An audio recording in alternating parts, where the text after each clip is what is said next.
ગુજરાતની 400 વર્ષ જૂની માતાની પચેડી કલાને પદ્મશ્રી ભાનુભાઈ ચિતારાએ વૈશ્વિક ઓળખ અપાવી। G20માં પણ છવાઈ આ કલા।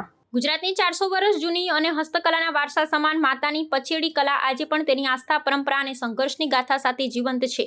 આ અદ્વિતીય કલાને 8 પેઢીઓથી જાળવી રાખનારા પદ્મશ્રી ભાનુભાઈ ચિતારા અને તેમનો પરિવાર આ વિરાસતને નવી ઊંચાઈઓ પર લઈ જઈ રહ્યો છે। અમદાવાદના વાસણા વિસ્તારમાં સ્થાયી થયેલા આ કલાકાર પરિવારે પ્રાચીન કલમકારી શૈલી અને કુદરતી રંગોના ઉપયોગ દ્વારા દેવી દેવતાઓની પવિત્ર આકૃતિઓને કાપડ પર કંડારી વૈશ્વિક ફલક પર ગુજરાતનું નામ રોશન કર્યું છે।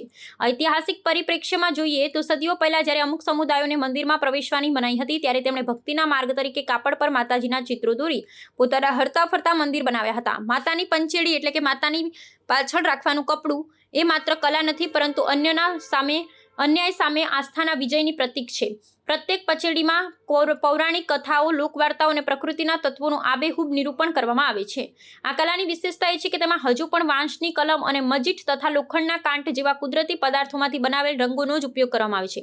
ભારત સરકાર દ્વારા આ કલાને ભૌગોલિક સંકેત એટલે કે GI ટેગ એનાયત કરવામાં આવે છે, જેની અધિકૃતતા અને વિશેષતાની સાક્ષી પૂરે છે। G20 શિખર સંમેલન જેવા આંતરરાષ્ટ્રીય મંચ પર પણ વડાપ્રધાન દ્વારા વિદેશી મહાનુભાવોને આ કલા ભેટમાં આપી તેના મહંત સ્થાપિત કરવામાં આવી છે। આધુનિક સમયમાં દિવાલ પર સુશોભન માટેના કાપડ, વસ્ત્રો અને ઘર સજાવટની વસ્તુઓમાં આ કલાનું સમન્વય કરી નવી પેઢીના કલાકારો તેને વધુ વ્યાપક બનાવી રહ્યા છે। ચિતારા પરિવારના પ્રયાસોથી આજે લુપ્ત થતી કલા પુનઃ જીવંત બનીને સાંસ્કૃતિક એકતાનો સંદેશ ફેલાવી રહી છે।